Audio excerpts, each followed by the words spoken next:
El martes por la mañana se presentaba frío y radiante en el corazón financiero de Madrid, un sol de noviembre que se esforzaba por calentar el pulido asfalto de la glorieta de Cuatro Caminos. Allí se alzaba el concesionario Mercedes-Benz, una catedral de cristal y acero dedicada al lujo automovilístico. En su interior, la luz halógena acariciaba las líneas aerodinámicas de los camiones más imponentes y costosos del mercado europeo, máquinas que simbolizaban el músculo económico y la eficiencia. Cerca de la máquina de café, que dispensaba un espresso de alta gama, tres mujeres compartían risas y comentarios mordaces sobre un cliente reciente. Eran el epítome de la elegancia corporativa. Sofía Pérez, 45 años, directora de ventas, una mujer de impecable traje de corte sastre y una actitud de superioridad que cimentaba sus 20 años de experiencia en el sector. A su lado estaba María Sánchez, 32 años, vendedora senior, cuyo ambicioso y despiadado enfoque le había ganado bonificaciones significativas, pero también una reputación de frialdad. Completando el trío, Elena Martín, 28 años, la más joven y en formación, que ya había adoptado la arrogancia del lugar, convencida de que el valor de una persona se medía por la etiqueta de su ropa. El cristal tintado no pudo ocultar la figura que se aproximaba a la entrada. Un hombre anciano, con una barba blanca y desaliñada, una gorra de béisbol gastada por el tiempo, una chaqueta de trabajo con visibles manchas de grasa de motor y unos pantalones remendados.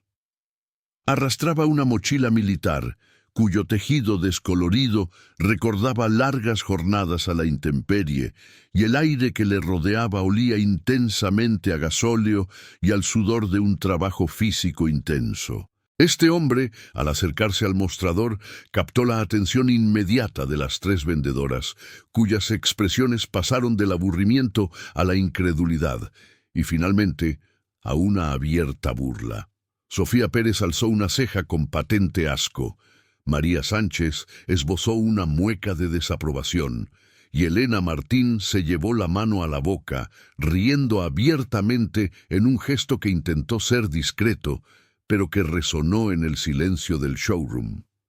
El hombre, Manuel García, 72 años, ni se inmutó. Estaba acostumbrado a ser invisible o, peor, a ser juzgado, pero a pesar de su atuendo, la calma que irradiaba no era la de un hombre que pide caridad. Era la de alguien que conoce su valor exacto en el mundo. Con una voz tranquila y educada, se dirigió a Sofía. Quería información sobre los camiones Mercedes Actros más recientes, los modelos con motor Euro 6 y las cabinas más avanzadas. Quería comprar 5 o quizás 6 si las condiciones eran favorables, y la transacción se realizaría mediante pago inmediato en efectivo o transferencia bancaria instantánea. Solicitó que la entrega se hiciera, si era viable, en el plazo de una semana, dada la urgencia de renovar su flota. El silencio que siguió a su petición fue más estridente que cualquier ruido. Luego, María Sánchez no pudo contenerse y soltó una carcajada que resonó en el espacio brillante, seguida por la risa nerviosa de Elena. Sofía Pérez, la directora, se acercó con una falsa cortesía que destilaba condescendencia. Le explicó con un tono paternalista y ofensivo que los camiones Actros costaban entre 120.000 y 150.000 euros cada uno. 5 camiones suponían una inversión de entre 600.000 y 750.000 euros. Sugirió con malicia que quizás Manuel se había equivocado de dirección, que tal vez buscaba un concesionario de vehículos de segunda mano en las afueras de Madrid, un lugar más acorde a su situación. En ese momento, Manuel García sintió la punzada de la humillación, un dolor que no había mitigado su inmensa riqueza. Le recordó, sin levantar la voz, que llevaba 50 años conduciendo Mercedes, que conocía perfectamente el coste y las especificaciones técnicas de cada modelo. Su petición era seria. Quería los nuevos Actros y los quería esa semana. Aquí la narrativa introduce el primer plot twist y la revelación más impactante. Manuel García no era un vagabundo. Era el propietario de García Transportes S.A., una corporación con 120 vehículos, almacenes en 6 provincias españolas y contratos que movían la economía nacional. Había construido su imperio desde cero, comenzando 50 años antes con apenas 3.000 pesetas en el bolsillo. A los 30 años compró su primer camión de segunda mano. A los 40 ya tenía 10 y a los 50 ya eran 50. Pero Manuel nunca cambió. Mantenía la humildad como un principio fundamental de vida, recordatorio de cada noche que cesó de soñar en la carretera y cada euro ahorrado. Su esposa, Dolores, quien falleció hacía 3 años, siempre le había reprochado que vistiera tan humildemente, pero para Manuel, esa ropa gastada era su armadura y su recordatorio de integridad. Esa mañana en particular venía de una entrega personal en Guadalajara y tuvo que reparar su camión más antiguo, un Mercedes de 1995 que se negaba a vender, al costado de la carretera, de ahí la mancha y el olor a grasa. María Sánchez, con un sarcasmo cortante, no le permitió continuar. Declaró que el concesionario no vendía a personas como él, que solo trataban con clientes serios y no con gente que entraba pensando que podía comprar camiones como si fueran caramelos. Las palabras golpearon a Manuel, pero su respuesta fue un acto de autoridad silenciosa. Sacó su vieja y gastada cartera de piel y extrajo una tarjeta negra. Una tarjeta de crédito empresarial Black, sin límite de gasto, la colocó sobre el mostrador, justo al lado de la máquina del café. Elena Martín, tomándola con una risa nerviosa, pensó que sería falsa, pero al mirar el nombre grabado, García Transportes S.A., Manuel García, presidente, su risa se evaporó y palideció notablemente. Sofía y María se acercaron rápidamente. Al ver el nombre y el tipo de tarjeta, el color desapareció de sus rostros. Entendieron instantáneamente la magnitud del error, la pérdida de una comisión potencialmente enorme, y lo que era peor, en el contexto empresarial español, la ofensa a un empresario con una reputación legendaria, cuyo respeto valía más que cualquier publicidad. Manuel habló entonces con una voz que, aunque tranquila, cortó el aire como el acero. Les dijo que les había ofrecido la oportunidad de cerrar la venta de la semana, casi 700.000 euros, que significaría bonos importantes para ellas y una comisión significativa para el concesionario. Sin embargo, habían elegido juzgar por la ropa en lugar de escuchar. Lentamente recuperó la tarjeta, la devolvió a su cartera y declaró que se llevaría su negocio a otro lugar. Mencionó que existían otros concesionarios Mercedes en Madrid, así como Volvo y Scania, que estarían encantados de tener a García Transportes como cliente. Mientras se giraba para marcharse, la desesperación se apoderó de Sofía Pérez. Sabía que este incidente, al ofender a una figura tan respetada, destruiría su reputación y, peor aún, que Manuel conocía a todos en el sector del transporte español. Su palabra era ley. Un veto de García haría que ninguna gran compañía de transportes volviera a comprar jamás en 4 Caminos. Sofía corrió detrás de él, el sonido de sus tacones resonando desesperadamente sobre el suelo pulido. Se disculpó efusivamente, intentando minimizar el hecho como un malentendido, pero Manuel ni siquiera la miró. Su única respuesta fue que deberían haber pensado mejor antes de reírse.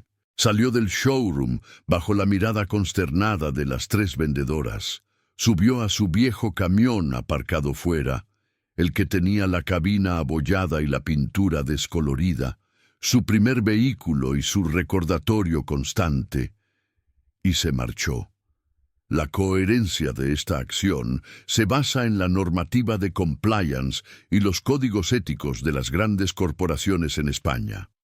La discriminación por apariencia es una falta grave que justifica el despido. La segunda parte del plot twist y de la solución positiva ocurre inmediatamente. En lugar de regodearse en la humillación ajena, Manuel actuó con profesionalismo. Condujo directamente al concesionario Mercedes-Benz en Alcalá de Henares. Allí fue recibido por Juan López, un joven vendedor que sin ningún prejuicio lo trató con la dignidad que merecía. Juan escuchó atentamente las necesidades de Manuel, abrió el catálogo y comenzó a discutir las especificaciones técnicas necesarias para la flota de García Transportes, sin reírse ni hacer un solo comentario sobre su ropa. 2 horas después, el negocio estaba cerrado. 6 nuevos Mercedes Actros personalizados y pagados inmediatamente con una transferencia de 700.000 euros. Juan López estaba eufórico y demostró a Manuel que la profesionalidad y los valores aún existían en el negocio. Pero Manuel García sabía que la lección debía ser más grande que una simple compra. Quería que lo sucedido en Cuatro Caminos se convirtiera en una enseñanza para el sector empresarial español, una prueba de que el carácter es el verdadero capital. Al regresar a su oficina en Getafe, la historia no había terminado. Apenas había comenzado a escribir sus consecuencias. El éxito de la compra de los 6 nuevos camiones en Alcalá de Henares, con el joven y respetuoso Juan López, había inyectado una dosis de satisfacción pragmática en Manuel García, pero no había apagado su sentido de la justicia. Para Manuel, lo ocurrido en la glorieta de Cuatro Caminos no era una simple ofensa personal, sino un síntoma de una enfermedad corporativa más profunda: la superficialidad y la discriminación arraigadas en el sector de lujo. Su objetivo no era la venganza personal ni la ruina, sino la corrección educativa del sistema. De vuelta en su modesta oficina de Getafe, un lugar decorado solo con fotos de sus camiones y de su fallecida esposa, Dolores, Manuel convocó a 3 de sus colaboradores más cercanos: Ricardo Jiménez, su director de marketing y comunicación, un hombre joven y brillante con un profundo conocimiento de la esfera digital; Pablo Sanz, su abogado principal, conocido por su enfoque en la ética empresarial y el cumplimiento normativo; e Isabel García, su hija, quien ya gestionaba gran parte del día de García Transportes S.A., e insistía en que la empresa debía operar siempre con el máximo estándar moral. Manuel relató los hechos con calma, sin añadir emoción, solo la fría cronología de la humillación. Cuando terminó, el abogado Pablo Sanz sonrió, un gesto medido, comprendiendo de inmediato que Manuel no buscaba una demanda por injurias, sino una intervención a nivel reputacional. «Esto no es un asunto penal, Manuel», explicó Pablo. «Es un caso de ética corporativa y ley de competencia desleal. Han perdido a un cliente por discriminarle abiertamente. La legislación de consumo en España es clara. El trato no debe ser vejatorio ni discriminatorio. Tenemos la base moral, que vale infinitamente más que cualquier sanción económica». Ricardo Jiménez, el director de marketing, asintió vigorosamente. Su mente ya estaba formulando un plan maestro que evitaría cualquier ataque directo, buscando en su lugar una campaña de transparencia informativa. En los días siguientes, Manuel puso en marcha una estrategia que sería silenciosa en su ejecución, pero devastadora en sus consecuencias. Todo ello dentro del estricto marco legal y ético de las leyes de compliance españolas. Primero, llamó personalmente a cada dueño de compañía de transportes que conocía, y conocía a cientos, no solo en Madrid, sino en todo el país, desde Barcelona hasta Sevilla. Contó la historia sin adornos, solo los hechos. cómo le preguntaron si buscaba un concesionario de segunda mano y cómo se rieron de él por su ropa. En el mundo del transporte, donde muchos empresarios se habían forjado desde abajo, durmiendo en sus camiones y sacrificando sus 20 o 30, Manuel García era un icono de la integridad. La reacción fue instantánea e incondicional. Hubo un disgusto unánime. Si trataban así a Manuel, a quien consideraban un colega honorable y una leyenda, significaba que ese concesionario solo miraba el dinero ostentoso. La reacción corporativa fue inmediata. Una tras otra, las principales compañías de transporte comenzaron a cancelar pedidos con el concesionario de Glorieta de Cuatro Caminos.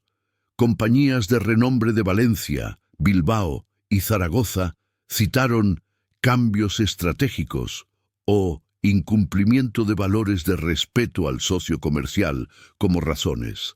En menos de una semana, el concesionario había perdido 8 pedidos corporativos por un valor total de 3 millones de euros, una cifra que superaba con creces los márgenes de beneficios de varios meses. El segundo golpe vino del ámbito digital, gestionado por Ricardo Jiménez.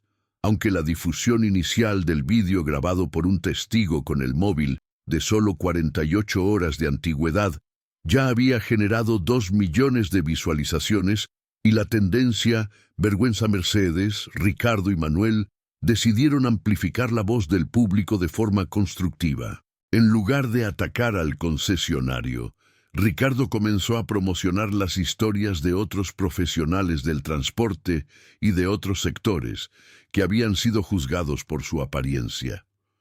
Un cocinero de Alicante contó cómo le habían negado la entrada a un restaurante de lujo por su uniforme de trabajo manchado. Una arquitecta de Málaga relató que la ignoraron en una boutique de diseño porque llevaba chándal. Estas historias se unieron a la de Manuel, transformando el incidente en un movimiento social contra el prejuicio. El mensaje era claro y positivo. La ropa no define el valor de una persona. La crisis escaló hasta la casa matriz de Mercedes-Benz en España. El director regional, el doctor Javier Navarro, ya había visto los números rojos y el escándalo en redes sociales. El daño reputacional, conocido en España como crisis de imagen corporativa, era incalculable. Navarro llegó al concesionario de Cuatro Caminos furioso, no solo por las pérdidas económicas, sino por el daño a la marca, que promueve la excelencia en el servicio al cliente como valor fundamental. Convocó a Sofía Pérez, María Sánchez y Elena Martín a su despacho, el cual transformó en una sala de audiencias corporativa. Les mostró la hoja de pérdidas y los artículos que ya empezaban a aparecer en la prensa económica, anticipando la caída de la reputación de la marca en la Comunidad de Madrid. Sofía, intentando la defensa desesperada, argumentó que Manuel no había identificado su riqueza. María añadió que no podían saber quién era el cliente, que el error era comprensible. Pero el doctor Navarro no aceptó excusas, citando el código de conducta de la empresa y los valores fundamentales de respeto. Explicó que habían violado todos los principios y, peor aún, lo habían hecho con uno de los clientes más grandes y honorables del sector, aplicando el Estatuto de los Trabajadores en un contexto de falta muy grave. Las consecuencias fueron irreversibles, pero justas. Sofía Pérez, con 20 años de experiencia, fue separada de su puesto inmediatamente, su contrato finalizado por transgresión de la buena fe contractual y abuso de confianza. María Sánchez, al estar en contrato temporal, vio su acuerdo no renovado, cesando su relación laboral al instante. Elena Martín, por ser la más joven y haber seguido el ejemplo de sus superiores, recibió una sanción menos severa, pero significativa. Una suspensión de empleo y sueldo de 3 meses y una degradación a un puesto de auxiliar al regresar, una oportunidad de enmienda que la ley española permite, pero con una mancha imborrable en su expediente. La lección estaba servida. Pero la lección de Manuel García aún no había terminado de madurar. Utilizó sus contactos en el mundo automovilístico para asegurarse de que las historias de las tres vendedoras circularan en el sector, no por crueldad, sino por la convicción de que las acciones deben tener consecuencias laborales coherentes. Sofía encontró imposible conseguir trabajo en cualquier concesionario automotriz de Madrid o las comunidades limítrofes. María se vio obligada a mudarse al sur, a un pueblo pequeño cerca de Cádiz, aceptando un trabajo de secretaria en una empresa que nada tenía que ver con las ventas de lujo. Elena, la más joven, quedó con una reputación dañada, pero con una puerta entreabierta hacia la redención. El siguiente paso de Manuel fue el más trascendental y la culminación de su plan ético. Contactó a Marcos Jiménez, el periodista de El País, a quien le dio permiso para usar todos los nombres y detalles de la historia. El artículo resultante fue el hito definitivo, publicado en la sección económica, Cuando la ropa cuenta más que el carácter, la caída de un concesionario de lujo. El artículo no solo narraba la humillación, sino que profundizaba en la historia de éxito de Manuel, construida sobre el sacrificio y la integridad, y cómo una cultura empresarial tóxica había llevado a la pérdida de 3 millones de euros y a la cesación de carreras en el concesionario. La respuesta pública se convirtió en un tsunami de apoyo. Miles de personas compartieron experiencias de haber sido juzgadas injustamente. La tercera gran resolución positiva de la historia vino entonces. Manuel García aprovechó esta ola de atención mediática no para promocionar su empresa, sino para crear un legado. Invitó a los medios a su oficina de Getafe e hizo un anuncio que sorprendió a toda España. Iba a crear una beca anual de 100.000 euros para jóvenes de familias con bajos recursos que desearan entrar en el sector del transporte, ya fuera como conductores, mecánicos o gestores logísticos. La llamó Beca Dolores, en honor a su fallecida esposa, que siempre creyó en dar oportunidades a quienes partían con desventaja. La beca tendría una condición ineludible. Cada beneficiario debería firmar un compromiso ético de nunca juzgar a las personas por su apariencia, de tratar a cada individuo con el mismo respeto, independientemente de cómo vistiera o de dónde viniera. Debían encarnar los valores que Manuel había defendido durante 70 años. La beca Dolores añadió una capa de significado a la narrativa.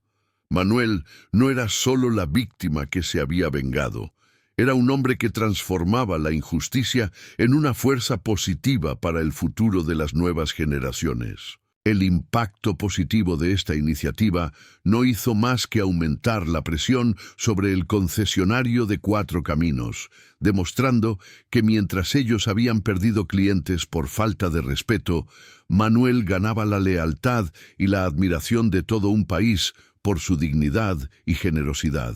Las ondas de choque generadas por la historia de Manuel García y la beca Dolores no se limitaron a las páginas de la prensa económica, sino que se expandieron como un torrente regenerador por toda la cultura empresarial de Madrid y por extensión de toda España. El concesionario de la Glorieta de Cuatro Caminos se encontraba sumido en una profunda crisis, no solo financiera, sino moral. Las ventas habían caído más de un 40% en los 6 meses posteriores al incidente, obligando a Ángel Rosales, el propietario de unos 60 años, a reducir a la mitad su plantilla. Rosales, un hombre que había dedicado 30 años de su vida a construir ese negocio, estaba devastado. No era solo la pérdida económica, era la dolorosa realización de que había creado un ambiente laboral tóxico donde el valor del ser humano se medía por el brillo de sus zapatos, no por la entereza de su carácter. El milagro que necesitaba Rosales no era un repunte de ventas, sino una redención para su conciencia. Rosales intentó contactar con Manuel García en 3 ocasiones. Las 2 primeras peticiones de reunión fueron declinadas con cortesía, pues Manuel no tenía interés en regodearse en la miseria ajena. A la tercera solicitud, sin embargo, Manuel accedió, movido por una mezcla de curiosidad y la intuición de que Rosales podría ser un receptáculo para su lección. Se encontraron no en un restaurante de lujo de la capital, sino en un modesto bar de barrio cercano a la oficina de Getafe, un lugar que Rosales, acostumbrado al glamour, jamás habría pisado antes de la crisis. Ángel Rosales llegó visiblemente humilde, con el traje desaliñado, lejos de la arrogancia del empresario de éxito. Se disculpó personal y profundamente, no con las frases vacías de un comunicado de prensa, sino con una emoción verdadera que hizo que sus ojos se empañaran. Explicó que había priorizado el éxito medido en comisiones sobre la dignidad, creando una cultura donde la apariencia del cliente era un indicador de potencial de compra. Reconoció haberse equivocado profundamente y estar pagando un precio justo, no solo por el dinero perdido, sino por el cese de la cultura ética de su negocio. Pero Rosales no había acudido solo para disculparse. Quería consejo. Preguntó a Manuel con la sinceridad de un estudiante ante un maestro cómo podía reconstruir la empresa, cómo cambiar una cultura que se había podrido. Manuel García, conmovido por la rendición genuina, habló durante más de 1 hora. Compartió su filosofía de vida, ver la dignidad en cada persona, entender que la verdadera riqueza reside en el carácter y en la trayectoria, no en la cuenta bancaria. Al final de su conversación, Rosales hizo una propuesta audaz, la primera de las resoluciones milagrosas. Ofreció a Manuel un rol consultivo en el concesionario. Este rol, aunque pagado, era fundamentalmente simbólico. Quería que Manuel, el hombre al que habían echado por su ropa sucia, le ayudara a reestructurar los valores del concesionario desde dentro. Manuel se tomó 1 semana para meditarlo. Su hija, Isabel García, quien gestionaba con gran acierto García Transportes, lo animó a aceptar. «Padre», le dijo, «puedes hacer más por cambiar el sistema desde dentro que castigándolo desde fuera».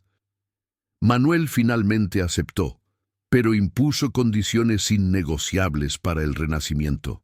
Control completo sobre la formación de personal, derecho de veto en nuevas contrataciones basado en el carácter, no solo en las cualificaciones, y un compromiso firme de Rosales de cambiar radicalmente la cultura empresarial, creando un entorno laboral que reflejara la ética de la Beca Dolores.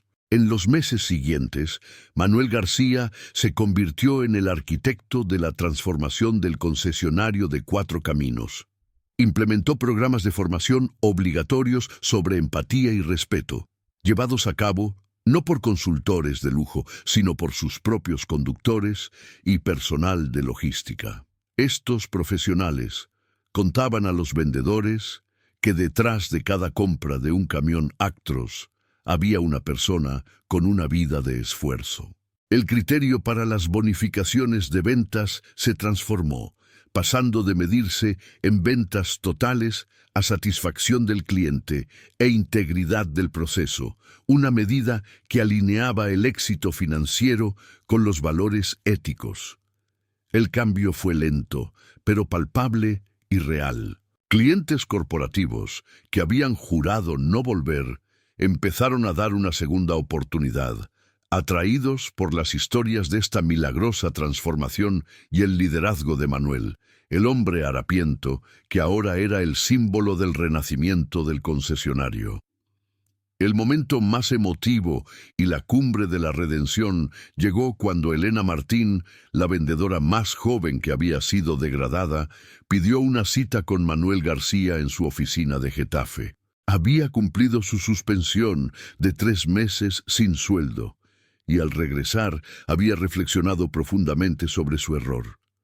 Entró en la modesta oficina temblando, y al hablar, rompió a llorar.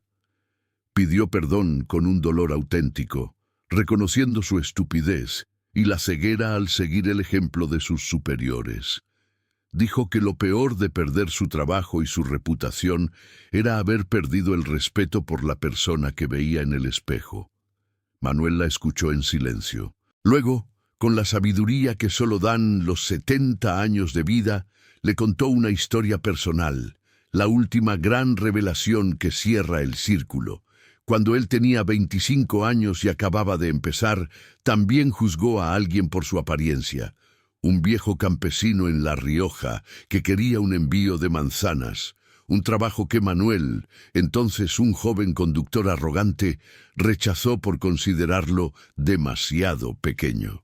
Ese campesino construyó un imperio de exportación de frutas, y Manuel perdió la oportunidad de crecer con él. Había aprendido que el arrepentimiento sincero es el inicio de la curación. Le dijo a Elena que los errores no definen quiénes somos, sino cómo respondemos a ellos. Elena respondió con las palabras que Manuel necesitaba escuchar. He aprendido a ver a las personas, no la ropa, a escuchar las historias, no juzgar las portadas. He aprendido que el respeto no es algo que se da solo a quien lo merece por estatus o riqueza, sino que es un derecho fundamental de cada ser humano. Manuel asintió, su rostro surcado por las emociones. Entonces le ofreció a Elena la solución milagrosa y definitiva. Le propuso un trabajo no como vendedora, sino como coordinadora de la Beca Dolores. El rol requería hablar con jóvenes de contextos desfavorecidos, ayudarles a navegar el mundo de los negocios, ser una mentora. Requería a alguien que entendiera íntimamente lo fácil que era juzgar y lo importante que era no hacerlo. Elena aceptó entre lágrimas, incapaz de creer en esta segunda oportunidad. Manuel le aseguró que todo el mundo merecía una segunda oportunidad si había cambiado sinceramente. En los meses siguientes, Elena Martín se convirtió en la defensora más apasionada de la Beca Dolores. Su historia de redención se convirtió en una fuente de inspiración para los 50 jóvenes becados, un ejemplo viviente de que las personas pueden cambiar su trayectoria. Sofía Pérez y María Sánchez nunca encontraron trabajo en el sector automotriz, pues nunca mostraron el arrepentimiento sincero que Elena sí demostró. 3 años después del incidente, Manuel García, a sus 75 años, estaba sentado en su modesta oficina mirando por la ventana de Getafe. Había conseguido el final feliz que buscaba. No era solo el empresario de éxito, sino un mentor de valores. Isabel, su hija, gestionaba García Transportes con éxito, permitiéndole a él centrarse en la Beca Dolores y en conducir ocasionalmente su viejo Mercedes. El concesionario de 4 Caminos había sobrevivido, transformado en un lugar donde la lección Manuel era la norma obligatoria. Una tarde, Manuel recibió una llamada que cerró el círculo. Era Juan López, el joven vendedor de Alcalá de Henares. Juan le llamó para agradecerle. Le contó que la historia de Manuel lo había inspirado a mantenerse fiel a sus valores de respeto, y ahora, gracias a su ética y a la lealtad que había generado, era el director de ventas más joven en la historia de su concesionario. Manuel colgó la llamada sonriendo. Esa tarde, Manuel fue al garaje donde guardaba su primer camión, el viejo Mercedes de 1995, y se sentó en la cabina desgastada. Puso las manos en el volante. Sintió la presencia de Dolores, su esposa fallecida, y comprendió que el dolor de su humillación se había transformado en una fuerza para el bien. Su hija Isabel entró en el garaje y lo abrazó. Manuel le dijo: «Estoy orgulloso no de los millones que hemos ganado, sino de que García Transportes sea conocida como un lugar donde cada persona es tratada con dignidad, desde el CEO hasta el último conductor». Isabel sonrió y respondió que lo había aprendido de él, y que al tratar a todos con respeto, él le había enseñado qué significaba realmente ser rico, no en la cuenta bancaria, sino en el carácter. Se fueron juntos a casa, padre e hija, llevando consigo la lección que había transformado no solo sus vidas, sino las de incontables otros. La historia de Manuel García, el hombre que compró 6 camiones con ropa de trabajo manchada, se convirtió en un faro de esperanza y un recordatorio constante para toda España. El verdadero lujo está en el carácter, y el respeto no es negociable. Y así, con el triunfo de la humildad sobre la arrogancia, la historia concluye dejando un legado inspirador y la promesa de un futuro empresarial más humano. Muchísimas gracias por haberte quedado hasta el final de esta historia. Si te ha gustado, no olvides suscribirte al canal y dejarnos un me gusta. Es la mejor forma de ayudarnos a seguir creciendo. Además, déjanos un comentario contándonos desde qué ciudad nos has visto. Nos encanta leer dónde llegan nuestras historias. Un saludo muy fuerte y nos vemos en el próximo video.